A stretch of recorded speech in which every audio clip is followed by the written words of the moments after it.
forces searched the streets for Iraqi soldiers hiding after Monday's desperate midnight of their border. The Kuwaiti resistance was also hunting down those suspected of aiding and abetting Iraq's 7 months of ruthless occupation. There is martial law here now, but with little military presence. In effect, it's the law of the gun, and almost everyone in this town has one. No one really knows what will happen to those detained today, but most of them were Palestinian or Jordanian. Many born and raised in Kuwait, many supported Saddam Hussein. There's many Palestinians who were born here, who were studying here, and all of a sudden, the loyalty of this years goes fastly. They are working with the Iraqis. There are 200,000 Palestinians here, people with no homeland, and when the Iraqis came, no place else to go. They'd spent entire lives as second-class citizens with foreign identity cards, unable to share in the wealth of Kuwait. Saddam Hussein took on the Palestinians' quest for a homeland as part of his own crusade, and they in turn backed him. In my opinion, there's been like 20% of Palestinians who are supportive to Iraq. During the Iraqi occupation, there were charges of collaboration, Palestinians fingering Kuwaitis who were then abducted or killed. Don't blame any Kuwaitis when he reacts over Palestinians. It will take a long time, we know, against Jordanian or Palestinian. Palestinians were favored, getting food and fuel, while Kuwaitis had to line up and often had to do without. Restrictions on opening businesses were lifted. These vendors didn't exist before August. These Palestinian merchants are still accepting Iraqi cash, but today the resistance is settling accounts. We do this because he helped Iraqi people. We are in Kuwait. How did he help the Iraqi people? He take the money from Iraq. He don't take the money from Kuwait. I will give you a truth. I am afraid. I'm Palestinian. I am afraid. I will go when the border is open. I will go to Jordan or to Palestine. So there are a few Kuwaiti flags flying over Palestinian neighborhoods tonight, a few shots being fired in celebration.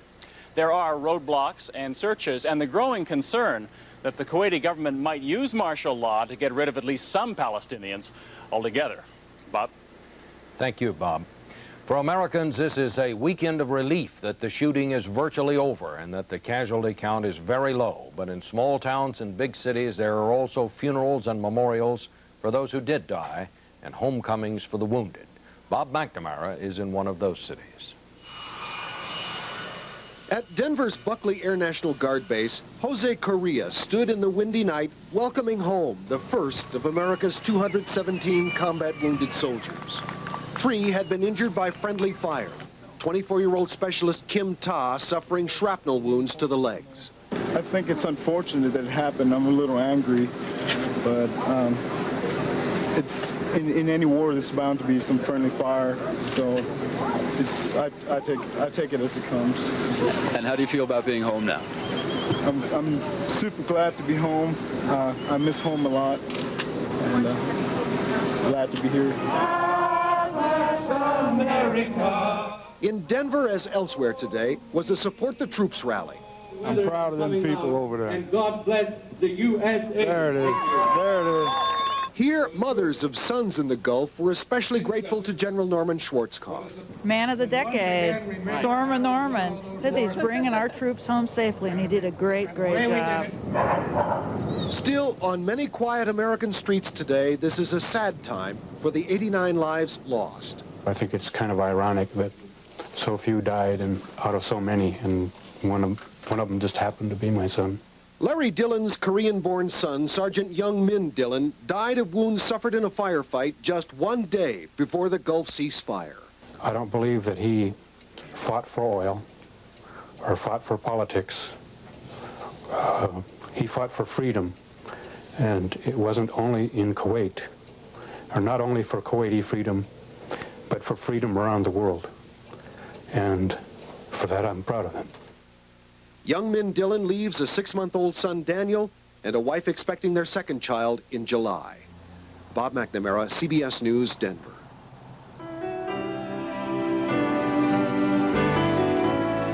Iraqi weapons and equipment scattered throughout the country. This is ammunition down here?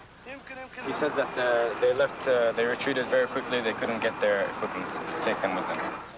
A clear reminder of the Iraqi occupation Kuwaitis must now struggle to put in the past. Life in general for the Kuwaitis should become... On how to prevent Iraq from getting replacements. That is our Washington Notebook tonight, the post-war Middle East, a shift in the balance of power, but still a dangerous and volatile place. Let's hope that out of all this, there will be less proliferation of all kinds of weapons, not just unconventional weapons. The president knows it will take more than hope to stop the flow of arms to the world's most volatile region. For one thing, the U.S. agreed during the war to sell billions of dollars worth of the latest high-tech weapons to its coalition partners. Already, the administration has proposed $20 billion to Saudi Arabia for systems like the latest model M1 tanks and F-15 attack jets. Only $7 billion has been approved. Congress is reconsidering the rest. Egypt was forgiven its $7 billion debt, but now wants the new American M1 tanks that laid waste to the Iraqi war machine.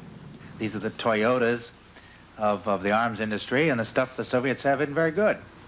And the Saudis and others are going to get out their checkbooks and they're going to ask to sell.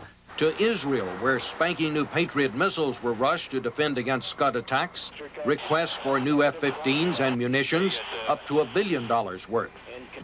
$37 million promised to Bahrain, $400 million to the United Arab Emirates. The list goes on. The buildup in arms in the Middle East has been simply incredible, totally out of proportion to the size of the countries and the security issues involved. I think we have to be very, very careful how we rearm this region if, in fact, we decide to do so.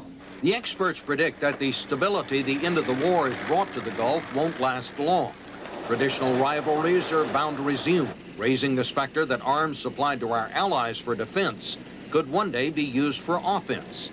The time has come to try to change the destructive pattern of military competition and proliferation in this region and to reduce arms flows into an area that is already over-militarized.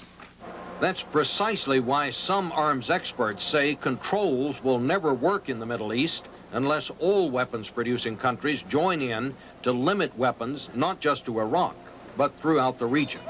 Unless it involves the U.S., the Soviet Union, France, the biggest suppliers, it's really not going to matter very much. And sorting out how to go about that, of the move today, in San Francisco, in Los Angeles, and Washington. The question is, why? Well, I'm mourning all the people we killed in the Middle East. Although the shooting has stopped, the war on the environment continues, and we're here to remind people that we need to reflect on that.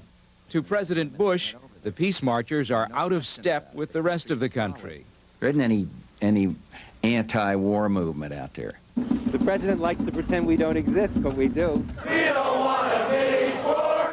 A few weeks ago, tens of thousands were troubled enough about the war to march in Washington. But even then, polls showed far more people supporting the administration than questioning it. Critics say that's one of many signs that protesters did not represent mainstream American thought. They were wrong substantively, they were wrong tactically, and they were wrong about the American public. That adds up to wrong.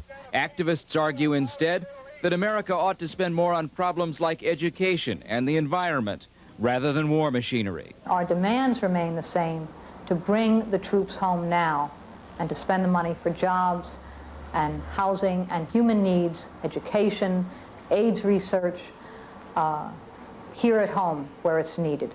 With many Americans turning their attention back to domestic problems, protesters may find that by concentrating on pocketbook issues,